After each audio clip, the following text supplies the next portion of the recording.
all the three forces, the Indian Army, the Indian Air Force and the Indian Navy were coordinating. It's a tri-service historic operation carried out by India.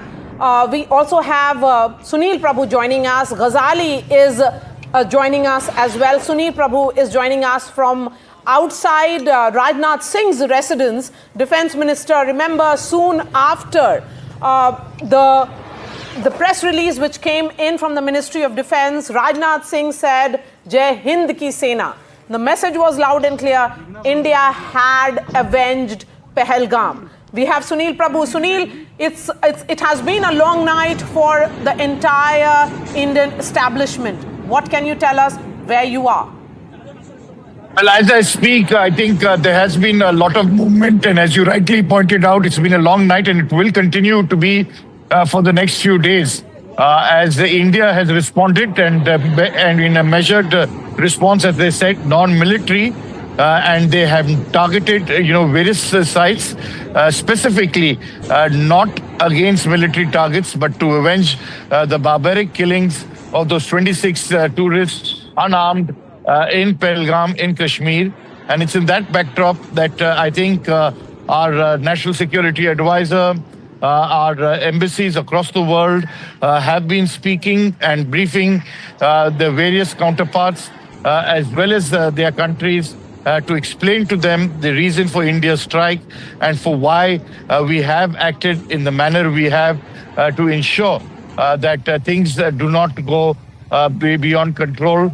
Nobody wants an escalation at this stage. There have been calls for it, but India's response has been very, very categorical and clear.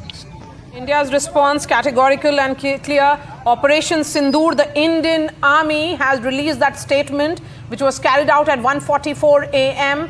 And Sunil Prabhu is right now reporting from outside Rajnath Singh's residence. The entire political establishment in India sending a united message today, this morning, ladies and gentlemen, that it is Jai Hind Ki Sena. The forces, the Indian Army, the Indian Air Force, the Indian Navy has carried out this act with immense precision. Ghazali is joining us. Ghazali, the message being communicated by India to UK, to United States is very clear, that no civilian, no military, no economic basis targeted by India. It was reasonable strike carried out with immense precision, keeping in mind which was seen as known terror bases which are known in public domain. So that's what India is emphasizing repeatedly. Yeah, certainly, and that shows that how India has diplomatically isolated Pakistan, not just post this attack, but even pre-attack season, when Dr. Jaishankar was talking to all the UN permanent members, non-permanent members, and diplomatic jostling was going around between India and Pakistan. They were both trying to gather as many countries as members towards their side. And today's briefing, when NSA Ajit Doval briefed his counterpart in United States, and not just in US, but also with UK, he spoke to the diplomats in UK, also in Saudi Arabia, UAE and Russia. Now all these 3 or 4 countries with which India has, or Indian officials have briefed them, is very significant. Prior to this attack in the past, it was always considered perhaps that Russia is close to Pakistan. Russia has been briefed about the strike. Saudi Arabia and UAE, 2 powerful Arab nations which are also perceived to be supporting or pro-Pakistan, they have also been informed about the attack. So certainly India, after these strikes, have been briefing those nations as well which are perceived to be close to Pakistan.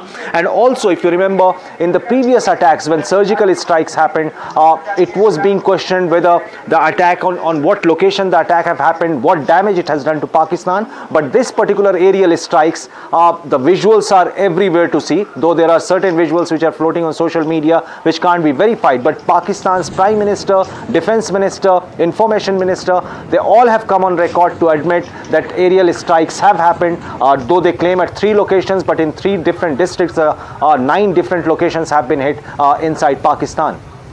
Okay, but now we can tell, in fact, bring in Vishnu. Now, Vishnu, you are saying these loitering munitions have been used. Give us details of that, Vishnu.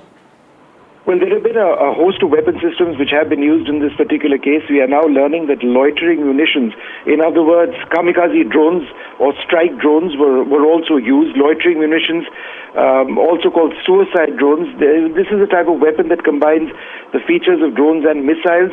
They loiter over a target over an extended period of time. They gather intelligence. In other words, they look for a particular nature of target.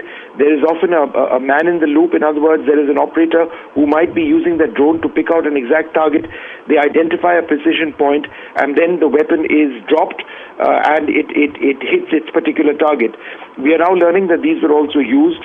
These would likely have been drones which were fired across the line of control or on some of the shallow targets which have been reported from Pakistan-occupied Kashmir. These are intelligent weapons as they were.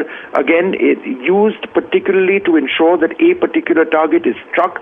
There is intelligence information which is carried out, and the moment you're ready, a strike is carried out. It's not. It actually loiters over a target. It waits over a target before it actually goes and hits it. So, as we understand it, these loitering drones, also called suicide drones or kamikaze drones, were used in this attack.